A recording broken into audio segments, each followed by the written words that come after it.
Johnny Gulfera is in front of a group of people. He's blindfolded, but he can still show them something that's amazing. The young Italian man calls it the art of memory. First, the people randomly choose 60 numbers. After that, a helper reads the numbers to Johnny. Then Johnny repeats the numbers in the correct order from memory. First in the order he heard them, then again, backwards. Si chiama memoria eidetica. It's a kind of memory that is connected to what I see. It means that every idea I learn, everything I read, becomes a part of me. Normally, a person who doesn't have this gift and who hasn't studied memory tends to just forget things, even an entire book. Not me. Johnny has a special kind of memory.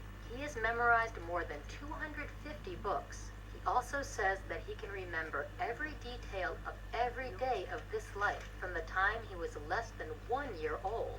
Memory is very difficult to understand, and scientists don't really know how it works. The Gulfera family genes may hold important information about Johnny's memory. Neurobiologist Dr. Antonio Malgaroli plans to compare the Gulfera's family's genes with the genes of more forgetful The families. crucial question is to understand which is the contribution from heredity and which is the contribution that comes from the environment. When we process new information, such as reading a book or newspaper, it goes into our brains through the hippocampus. There, it's coded as memory. But how is memory coded? Where is it stored? Why is it stored there? Nobody knows.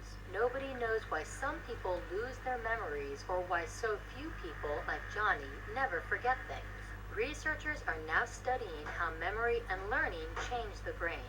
They're also trying to match those changes to specific genes. Some research shows that a great memory may not depend on the right DNA. If you really need to use your brain capacity to store some kind of information, you have this ability, and it's just a matter of exercise.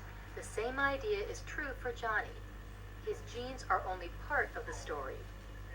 Since the age of 11, he's been training his brain to remember. He practices continuously to improve the power of his memory. He has even memorized a whole series of historical books. For Johnny, improving his memory has become almost like a full-time job. Gulfera has an extraordinary ability. The question is, how much it's really because of, the Gulfera family genes, and how much comes from his sort of, maniac type of activity. Johnny's life is not all about science, though. He has a relatively normal life. He has a dog and a girlfriend. He likes to take time away from work. In other words, he's just like other people, and that's part of what's so interesting. His genes are partly responsible for his great memory. However, researchers think it's mainly because of his very hard work, and Johnny agrees. He even offers proof. He holds classes to teach people how to improve their memories. His system involves organization and hard work. Basically, learning how to remember to remember. I think the only problem with memory is getting the correct order. There's a lot of brain space, so I think there are no limits. If there is a memory gene, Johnny Gulfera probably has it. But the success of the memory man may be more about determination than DNA. Johnny's practice and hard work are making his memory even better. He might just be showing scientists that a great memory can be made and not just born.